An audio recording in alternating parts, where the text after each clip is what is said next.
Good evening all of you. स्वागत है आप सभी मित्रों का मैकमिलन समरी सीरीज में। जो हमारी बातचीत चल रही है लगातार, उस पर आज हम बातचीत करेंगे इनवीट या इनवाइट, कई बार इसको कहते हैं, इंफ्रास्ट्रक्चर इन्वेस्टमेंट ट्रस्ट पर। इसके पहले हम लोगों ने आरईआईटी पर चर्चा कर रही है, real estate investment trust.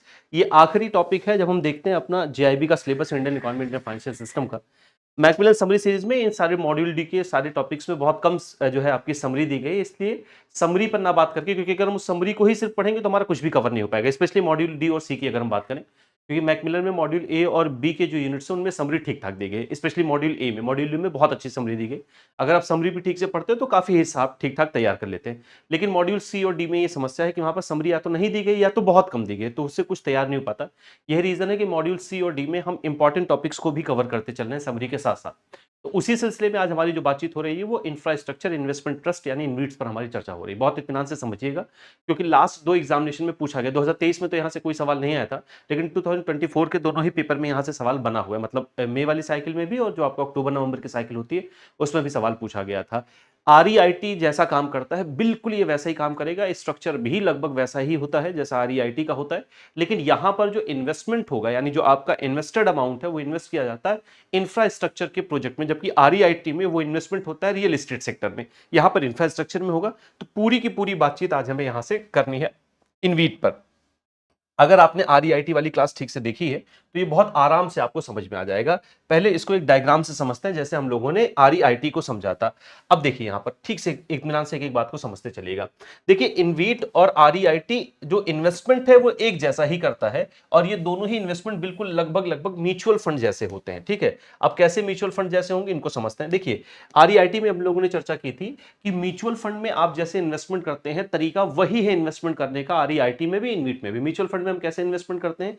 Mutual fund में एक म्यूचुअल फंड स्कीम आती है जिसको हम अपने अकॉर्डिंग चुनते हैं कि हमारा ऑब्जेक्टिव क्या है, हमारा टारगेट क्या है, कितने समय तक हम इन्वेस्टमेंट करना चाहते हैं, कितनी हमारी रिस्क एपेटाइट है, उस हिसाब से हम एक म्यूचुअल फंड स्कीम चुनते हैं। और उस स्कीम में कई सारे इन्वेस्टर्स इन्वेस्टमेंट करते हैं, और जिन सारे इन्वेस्टर्स का पैसा इकट्ठा किया जाता है, यानी उनका एक पूल तैयार किया जाता है और बाजार में अलग अलग सेगमेंट में इन्वेस्ट किया जाता है। वहां से जो रिटर्न आता है वो डिविडेंड के रूप में इन्वेस्टर्स को दे दिया जाता है।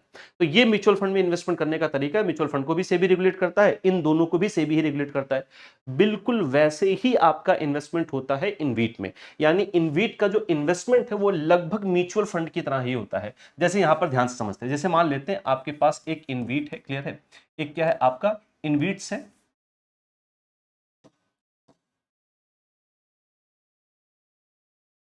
बहुत इत्मीनान से इसको समझते चलिएगा।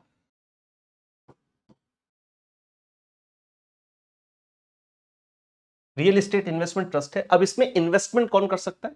इसमें इन्वेस्टमेंट कोई इंडिविजुअल भी कर सकता है, जैसा कि आरईआईटी में था।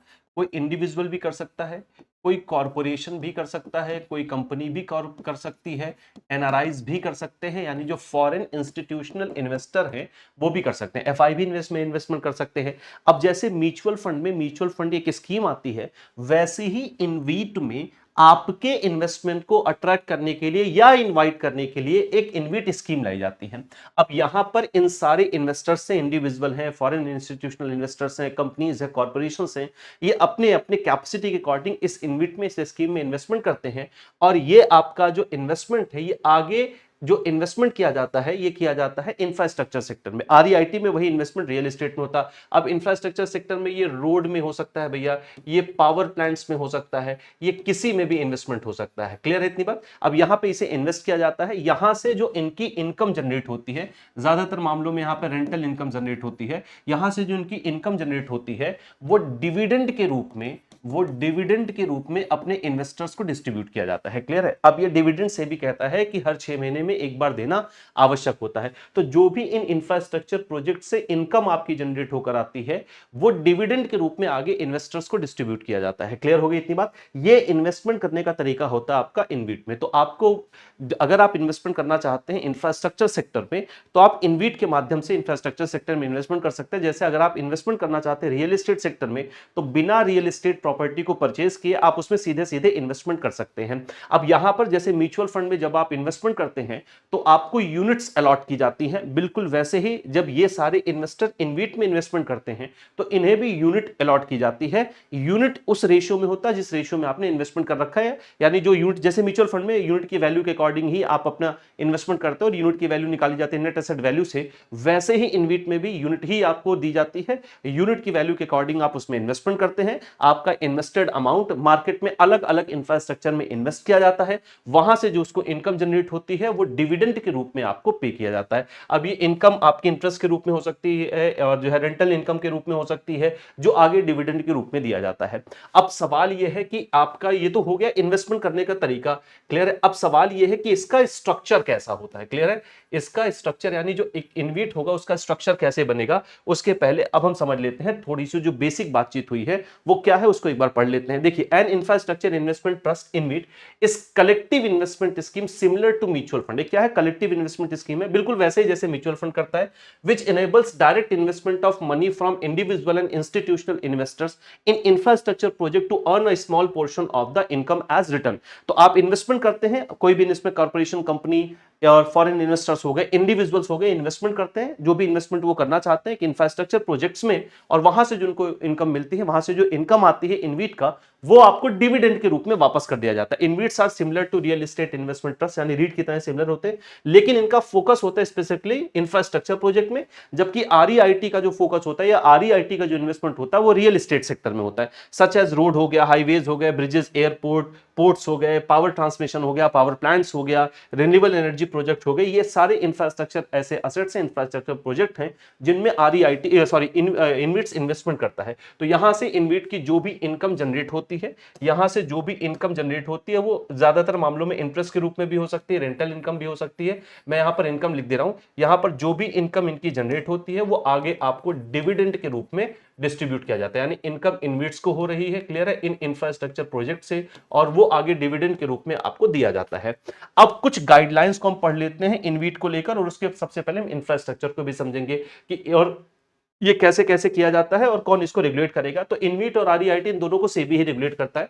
The InvITs is designed as a tiered structure with sponsor setting up the InvIT which in turn invest into the eligible infrastructure project either directly or via special purpose vehicle. अब वो directly भी investment कर सकता है या SPV के through करेगा। इसको यहां से पहले समझते हैं, फिर बातें समझते हैं सारी की सारी। देखिए, होता क्या है कि इसका स्ट्रक्चर कैसे बनेगा, यानी जो इनवीट बनती है वो बनती कैसे, इनवीट में इन्वेस्टमेंट कैसे होगा, ये बात तो आप समझ चुके हैं। अब इनवीट में जो इन्वेस्टमेंट होता है, जो इनवीट है, उसका स्ट्रक्चर कैसे बनेगा ये समझना जरूरी है। स्ट्रक्चर से क्वेश्चन पूछा जा सकता है। देखो, इनवीट को सेबी ये कहती है कि जब भी कोई एस्टैब्लिशमेंट करेगा तो एस्टैब्लिशमेंट कौन करेगा भैया, स्पॉन्सर एस्टैब्लिशमेंट करेगा, जिसका 25% तक का इन्वेस्टमेंट इनवीट में होना चाहिए, और लॉक इन पीरियड यहां पर 3 साल है। अब ये स्पॉन्सर है या इनवीट जो है वो एक ट्रस्ट के रूप में स्टैब्लिश होगी, यानी इंडियन ट्रस्ट एक्ट के अंतर्गत इनवीट एक ट्रस्ट के रूप में स्टैब्लिश होती है। अब ये जो स्पॉन्सर है ये यहां पर स्टैब्लिश करेगा इनवीट, यहां पर क्या स्टैब्लिश करेगा भैया, ये इनवीट स्टैब्लिश करता है। स्पॉन्सर अपने आप में एक सेपरेट कंपनी हो सकती है, इनवीट अपने आप में एक सेपरेट कंपनी होता है। स्पॉन्सर की जो शेयर होल्डिंग है वो कम से कम 25% होनी चाहिए, लॉक इन पीरियड यहां पर 3 साल का है। अब ये स्पॉन्सर यहां पर अपॉइंट करता है कौन, एक ट्रस्टी को। अब ध्यान से समझिएगा, ट्रस्टी का काम क्या होता है, ट्रस्टी अपने आप में एक इंडिविजुअल कंपनी हो सकती है। तो ये तीनों अपने आप में क्या हो सकते हैं, एक इंडिविजुअल कंपनी हो सकती है। ट्रस्टी का 2 मेन पर्पस होता है इसको अपॉइंट करने का। पहला काम तो होता है कि स्पॉन्सर इनवीट को एस्टैब्लिश कर देता है और ट्रस्टी को अपॉइंट करता है। तो सवाल ये पूछा जाता है कि ट्रस्टी को अपॉइंट कौन करेगा, तो ट्रस्टी को स्पॉन्सर अपॉइंट करता है। ट्रस्टी के 2 मेन काम होते हैं यहां पर। पहला काम ये होता है कि वो ट्रस्ट के बिहाफ पर, यानी ट्रस्ट की तरह ही वो इनवीट की जो पूंजी है उसको होल्ड करता है, क्लियर है। और ये सारे कंप्लायंसेस को भी देखता है कि जो गाइडलाइंस है सेबी की उनके अकॉर्डिंग काम हो रहा है कि नहीं हो रहा है, कंप्लायंसेस को देखने का काम करता है। और ये सारी संपत्ति को, सारे असेट्स को होल्ड करने का काम कौन करता है, ट्रस्ट करता है। अब यहां पर 2 और मैनेजर इन्वेस्ट अपॉइंट किए जाते हैं, एक एक करके ध्यान से समझते चलिएगा। एक होता है जिसको हम कहते हैं, 2 मैनेजर्स यहां पर आएंगे। जब हम आरईआईटी की बात करते हैं तो आरईआईटी में आपको सिर्फ एक ही मैनेजर दिखाई देता है, लेकिन यहां पर प्रोजेक्ट मैनेजर आपको दिखाई देगा। यहां पर एक एक बात को समझते चलिएगा, मैनेजर पर खूब सारे क्वेश्चंस पूछे जाते हैं। इन्वेस्टमेंट मैनेजर और प्रोजेक्ट मैनेजर यहां पर जो है अपॉइंट किए जाते हैं। 2 मैनेजर्स यहां पे होंगे। पहला कौन होगा, एक होता है इन्वेस्टमेंट मैनेजर इन्वेस्टमेंट मैनेजर और दूसरा है project manager. Project manager, investment manager अपने आप में एक सेपरेट कंपनी भी हो सकती है। क्लियर है? मैं फिर से पूरा स्ट्रक्चर आपको समझा रहा हूं, ये बिल्कुल वैसा ही जैसे आरईआईटी का स्ट्रक्चर था। स्पॉन्सर यहां पर आएगा, स्पॉन्सर ट्रस्ट के रूप में स्टैब्लिश करता है इनवीट को। इनवीट को स्टैब्लिश करने के बाद इस जो है आपका ट्रस्टी अपॉइंट किया जाता है, जो स्पॉन्सर की तरफ से अपॉइंट किया जाता है। ट्रस्टी इसके संपत्ति को होल्ड करेगा, साथ ही साथ ये कंप्लायंसेस को भी देखता है। दो मैनेजर यहां पर अपॉइंट किए जाते हैं, एक है आपका इन्वेस्टमेंट मैनेजर और दूसरा है आपका प्रोजेक्ट मैनेजर। अब ये इनवीट आगे चल के इन्वेस्ट करता है इंफ्रास्ट्रक्चर प्रोजेक्ट में। अब इनवीट इंफ्रास्ट्रक्चर प्रोजेक्ट में सीधे यानी डायरेक्टली भी इन्वेस्ट कर सकता है या स्पेशल पर्पस व्हीकल्स के थ्रू भी इन्वेस्टमेंट कर सकता है। कहा यह जाता है कि जैसे आरईआईटी में यह था कि अगर कोई रियल एस्टेट है या कोई इंफ्रास्ट्रक्चर है, स्पेशली इंफ्रास्ट्रक्चर अगर कोई है और वो ट्रिपल पी मॉडल पर बन रहा है, यानी प्राइवेट पब्लिक पार्टनरशिप पर बन रहा है, पब्लिक प्राइवेट पार्टनरशिप पे बन रहा है, तो वहां पर एसपीवी का होना जरूरी है, स्पेशल पर्पस व्हीकल का होना जरूरी है। तो ये डायरेक्टली भी इनवीट इन्वेस्टमेंट कर सकता है या एसपीवी के थ्रू करेगा। इनवीट कहां पर इन्वेस्टमेंट कर रहा है? इंफ्रास्ट्रक्चर सेक्टर में इन्वेस्टमेंट कर रहा है। तो इनवीट बनी, इनवीट में इंफ्रास्ट्रक्चर सेक्टर में इन्वेस्टमेंट करना है, वो डायरेक्ट भी करेगा, एसपीवी के थ्रू करेगा। अब यहां पर इन्वेस्टमेंट मैनेजर का काम क्या होता है? असल में इन्वेस्टमेंट मैनेजर जो है वो इन्वेस्टमेंट डिसीजंस लेता है कि कहां पर इन्वेस्टमेंट करना सही रहेगा, कौन से इंफ्रास्ट्रक्चर में इन्वेस्टमेंट किया जाए। बिल्कुल वैसे ही जैसे कि आपका म्यूचुअल फंड में फंड मैनेजर करता है, तो कहां पर इन्वेस्टमेंट करना सही रहेगा, इन्वेस्टमेंट डिसीजन लेने का काम और कंप्लायंसेस देखने का काम ये भी करता है।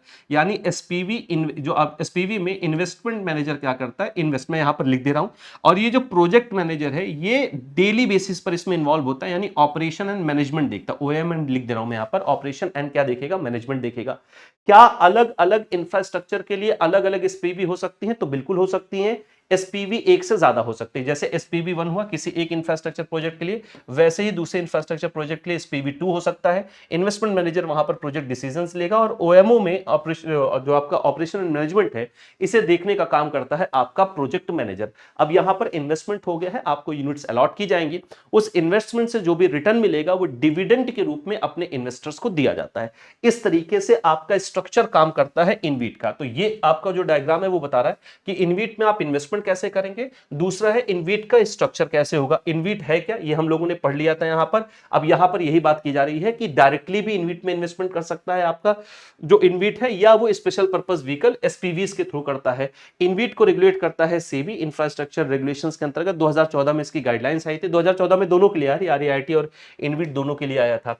अब यहां पर ये डायग्राम आपको बहुत प्रॉपर दिखाई दे रहा होगा, मैंने अलग से भी इसको आपको बताया। देखिए होगा क्या यहां पे, सबसे पहले कौन आएगा, एक स्पॉन्सर आएगा। स्पॉन्सर क्या करता है, सेटअप करता है इनवीट को, जैसे पीछे आपको बताया गया। लॉक इन पीरियड कितने समय का है, 3 साल का है। इसकी शेयर होल्डिंग कितनी होगी, कम से कम 25% होनी चाहिए 3 साल के लिए। अब यहां पर इसका मतलब है कि 25% तो ये इनवीट में इन्वेस्टमेंट करेगा, बाकी जो इन्वेस्टमेंट होता है वो कौन करता है, हम आप जैसे इन्वेस्टर्स करते हैं, जिनमें कोई लॉक इन पीरियड नहीं होता, आप जब तक चाहे तब तक इन्वेस्टमेंट रख सकते हैं। अब ये जो स्पॉन्सर है ये अपॉइंट क्या करता है, ट्रस्टी अपॉइंट करेगा। क्लियर हो गया?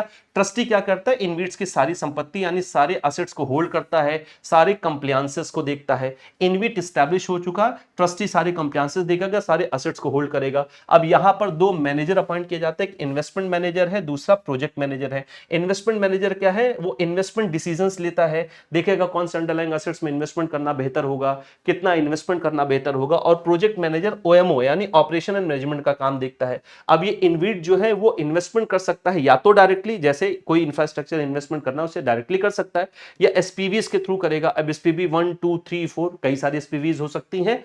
उस एसपीवी में इन्वेस्टमेंट डिसीजन लेता है आपका इन्वेस्टमेंट मैनेजर और प्रोजेक्ट मैनेजर देखता है उसका ओएमओ। अब एसपीवी में इनवीट की 100% इक्विटी होनी चाहिए, ये आपको ध्यान रखना है कि जितनी भी एसपीवी एस्टैब्लिश की जाएंगी उसमें 100% इक्विटी किसकी होती है, इनवीट की होती है। ये स्ट्रक्चर है आपके इनवीट का। अब कुछ गाइडलाइंस को भी हम पढ़ लेते हैं। स्पॉन्सर देखो यहां पर कौन है, सारी चीजें मैंने लिख दी है। सेटअप द इनवीट, इनवीट स्पॉन्सर वो है जो इनवीट को सेटअप करेगा, शेयर होल्डिंग ट्रांसफर कर देता है इनवीट के और अपॉइंट करता है ट्रस्टी को। Transfer is share holdings in SPVs asset to the InvIT और अपॉइंट करेगा ट्रस्टी को। ट्रस्टी कौन होता है, जो इनवीट के स्पॉन्सर के द्वारा जो है वहां पर अपॉइंट किया जाता है। और ये होल्ड करता है सारी संपत्ति को, कंप्लायंसेस को देखता है। देखिए, responsible for ensuring that business activities and investment policies comply with the provisions of the regulations, जो सेबी ने रेगुलेशंस दिया है उससे कंप्लाई करता हो। Holds the इनविट asset in trust for the benefit of the unit holders. Unit holder कौन होते हैं? हमारे इन्वेस्टर्स होते हैं। इन्वेस्टमेंट मैनेजर और प्रोजेक्ट मैनेजर, यहाँ पर दो लोग आते हैं। इन्वेस्टमेंट मैनेजर क्या करता है? रिस्पॉन्सिबल होता है सारी इन्वेस्टमेंट एक्टिविटीज को देखने के लिए, इन्वेस्टमेंट का डिसीजन लेने के लिए, कौन से असेट्स में कितना करना जरूरी है, डिस्क्लोजर करने के लिए, और सारे कंप्लायंसेस को भी देखता है। इसके अलावा प्रोजेक्ट मैनेजर है जो डे टू डे ऑपरेशंस में, ऑपरेशन एंड मैनेजमेंट में शामिल होता है। अब ये था आपका इन्वेस्टमेंट करने के लिए जो स्ट्रक्चर है इनवीट का, वो क्या है। इन्वेस्टमेंट कौन कौन इनवीट में कर सकता है? तो कोई भी इन्वेस्टर कर सकता है। डोमेस्टिक हम आप कर सकते हैं, फॉरेन इन्वेस्टर कर सकता है, retail investor, institutional investor, company, corporation, ये सब कर सकता है। मिनिमम सब्सक्रिप्शन कितना होना चाहिए? मिनिमम सब्सक्रिप्शन का मतलब, अगर मैं इन्वेस्टमेंट करने जा रहा हूं तो मैं मिनिमम कितना सब्सक्राइब कर सकता हूं? तो 10,000 से लेके 15,000 रुपए तक मिनिमम सब्सक्राइब किया जा सकता है। पहले ये मिनिमम 1,00,000 रुपया था। अभी 30 जुलाई 2021 को ये लिमिट कम करके 10 से 15,000, यानी मात्र 10 से 15,000 रुपए में आप इन्वेस्टमेंट कर सकते हैं, आप यूनिट को सब्सक्राइब कर सकते हैं, और 100 यूनिट्स आपको लेनी होगी। क्लियर हो गई इतनी बात भैया? आगे क्या कहा जा रहा है? Investors can purchase InvIT unit through a demat account similarly to how they would purchase equity shares. तो आप डीमैट अकाउंट, अगर आप देखिए, इनविट के लिए जरूरी ये होता है कि इनविट जब इस्टेब्लिश होती है तो इनविट को किसी एक स्टॉक एक्सचेंज में आपको लिस्टेड करना जरूरी होता है। वो बीएससी भी हो सकती है, वो एनएससी भी हो सकती है, किसी एक स्टॉक एक्सचेंज में उसको लिस्टेड करना जरूरी है। और आप डीमैट अकाउंट के थ्रू इनविट्स के जो यूनिट्स हैं उनको परचेज कर सकते हैं। यूनिट्स असल में शेयर्स को ही रिप्रेजेंट करते हैं, लेकिन म्यूचुअल फंड्स में, आरईआईटी में, इनविट में और यूलिप में हम यूनिट परचेज करते हैं। इनविट से जो कुछ भी आपको मिलता है, जो कुछ भी वहां से रिटर्न आता है, वो आपको वापस किया जाता है डिविडेंड के रूप में। InvITs are also suitable for those who wish to have infrastructure sector in their investment portfolio. InvIT उनके लिए बेहतर है जो चाहते हैं कि देखिए, हम म्यूचुअल फंड में इन्वेस्टमेंट करते हैं, हम रियल एस्टेट में कर सकते हैं, हम अपने डीमैट अकाउंट के माध्यम से कंपनी के शेयर्स परचेज कर सकते हैं। तो हमारा इन्वेस्टमेंट डाइवर्सिफाई होना चाहिए, और अगर डाइवर्सिफाई है तो रिस्क भी मिनिमम होगा। तो अगर आप चाहते हैं कि आपके इन्वेस्टमेंट के पोर्टफोलियो में इंफ्रास्ट्रक्चर में भी इन्वेस्टमेंट हो, तो आप फिर इनविट में जाके यूनिट्स को परचेज कर सकते हैं और इसमें इन्वेस्टमेंट कर सकते हैं। कुछ गाइडलाइंस मैं आपको अपनी तरफ से यहां पर बता दे रहा हूं। क्या गाइडलाइंस है? ध्यान से एक एक बात को सुनते चलिएगा, और ये लगभग आरईआईटी जैसी ही है। इनविट जो भी इन्वेस्टमेंट करेगा उसका 80% इन्वेस्टमेंट होना चाहिए जो रेडी इंफ्रास्ट्रक्चर प्रोजेक्ट है, यानी जो, या इनकम जनरेटिंग इंफ्रास्ट्रक्चर प्रोजेक्ट है। यहां से आपको यह ध्यान रखना है, जो इनकम जनरेटिंग इंफ्रास्ट्रक्चर प्रोजेक्ट है उनमें ही इन्वेस्टमेंट होना चाहिए 80% का। तो इसलिए अगर आप यहां पर इन्वेस्टमेंट करते हैं तो आपको रिटर्न मिलने की पॉसिबिलिटी बहुत ज्यादा होती है, क्योंकि जो इनविट का जो इन्वेस्टमेंट हो रहा है वो 80% तो इनकम जनरेटिंग इंफ्रास्ट्रक्चर प्रोजेक्ट में ही होना चाहिए, ये गाइडलाइन है सेबी की। बाकी का 20% आप इन्वेस्टमेंट कर सकते हैं जो इंफ्रास्ट्रक्चर अभी तैयार नहीं हो, जो रेडी इंफ्रास्ट्रक्चर नहीं है उनमें भी कर सकते हैं, लेकिन उनमें सिर्फ 10% ही होना चाहिए जो नॉन रेडी है। क्लियर है? और 10% इन्वेस्टमेंट आप कर सकते हैं गवर्नमेंट सिक्योरिटीज इन सब में। तो 10-10% के हिसाब से इसको 20% आप ऐसी जगहों पर भी इन्वेस्टमेंट कर सकते हैं। अब जो भी रिटर्न आता है, ध्यान से समझिएगा, जो भी रिटर्न आता है, जो भी इनकम इन्वेस्ट्स को मिलती है, उसका 90% डिस्ट्रीब्यूट करना जरूरी होता है अपने इन्वेस्टर्स को। तो जो भी रिटर्न आएगा, मान लेते हैं एग्जांपल के तौर पर 100 रुपए का रिटर्न आया, तो इसका 90 रुपए का डिस्ट्रीब्यूशन डिविडेंड के रूप में करना जरूरी होता है इन्वेस्टर्स को, और ये डिविडेंड कम से कम 6 महीने में एक बार दिया जाना जरूरी होता है। 90% इन्वेस्टमेंट का डिविडेंड का रिटर्न होगा। अब यहां पर ध्यान से समझिए, अगर मान लेते हैं कोई प्रॉपर्टी यहां पर बेची गई और उसका कहीं दोबारा री इन्वेस्टमेंट नहीं हुआ, तो वो भी 90% यहां पर इनको देना जरूरी होता है। क्लियर हो गई इतनी बात भैया? और जो मिनिमम ऑफर साइज होता है वो 250 करोड़ रुपए का होता है, ये आपको यहां पर ध्यान रखना है। ये सेबी की गाइडलाइंस है, सेबी ही से तो अगर आप इन्वेस्टमेंट करना चाहते हैं तो ये आपके लिए एक सेफ इन्वेस्टमेंट हो सकता है, क्योंकि 80% तो आपका इनकम जनरेटिंग प्रोजेक्ट में ही हो रहा है। क्लियर हो गई इतनी बात भैया? अगर आप यूएस जैसे देशों में जाते हैं तो वहां पर ये आरईआईटी, इनविट जैसे जो इन्वेस्टमेंट के व्हीकल्स हैं, ये रिटायरमेंट के लिए यूज किए जाते हैं। तो इस तरीके से आप इनविट में इन्वेस्टमेंट कर सकते हैं यदि आप चाहते हैं कि आपके पोर्टफोलियो में इंफ्रास्ट्रक्चर सेगमेंट का, इंफ्रास्ट्रक्चर सेक्टर का भी इन्वेस्टमेंट हो। तो अभी तक हमने क्या देखा कि इनविट कैसे इन्वेस्टमेंट करता है, बिल्कुल म्यूचुअल फंड की तरह ही काम करता है। स्ट्रक्चर इनविट का क्या होगा, इन्वेस्टमेंट मैनेजर क्या करता है, प्रोजेक्ट मैनेजर क्या करता है। इनविट को हम लोगों ने बेसिक तरीके से समझा। इनविट के लिए जो स्ट्रक्चर है मैंने यहां से भी आपको बता दिया। इसके अलावा हम लोगों ने देखा क्या क्या कौन कौन करेगा, ट्रस्टी क्या करता है, sponsor, project manager, investment manager क्या करेगा, और कौन इनवीट में इन्वेस्टमेंट कर सकता है, और कुछ अलग से मैंने अपनी तरफ से आपको गाइडलाइंस भी बता दी हैं। तो ये था इनवीट पर हमारी पूरी की पूरी चर्चा विधिवत तरीके से। क्लियर है? रजिस्ट्रेशन अभी आपका चल रहा है। रजिस्ट्रेशन अभी तक आपने कंप्लीट नहीं किया है तो कर लीजिए, क्योंकि रजिस्ट्रेशन में अब बामुश्किल 10 दिन और बचे हुए हैं, और अपनी प्रिपरेशन शुरू कर दीजिए। अगर आप हमारी गाइडेंस में आना चाहते हैं तो आपके लिए महापैक्स है। महापैक आपको 3 वैलिडिटी में मिल रहे हैं, 1 ईयर, 2 ईयर और 6 मंथ की वैलिडिटी में भी मिल रहा है। 6 मंथ का महापैक केवल 2799 में मिल जाएगा, लेकिन ये फीस अभी और भी कम हो सकती है, क्योंकि आपको एक ऑफर दिया जा रहा है 21 अगस्त तक। जब तक आपका रजिस्ट्रेशन चलेगा तब तक आपको एक ऑफर दिया जा रहा है, जिसके लिए आपको कूपन कोड यूज करना है JIB200। ये कूपन कोड यूज करते ही आपको हमारे सारे ही महापैक पर फ्लैट 200 का डिस्काउंट मिल जाता है। यानी जो आपका ये 2799 रुपए का, नहीं, ये डिस्काउंट के बाद 2799 रुपए है ना, 6 मंथ वाला, इस पे आपको 200 का डिस्काउंट मिल जाएगा, इस पे आपको 200 का डिस्काउंट मिल जाएगा।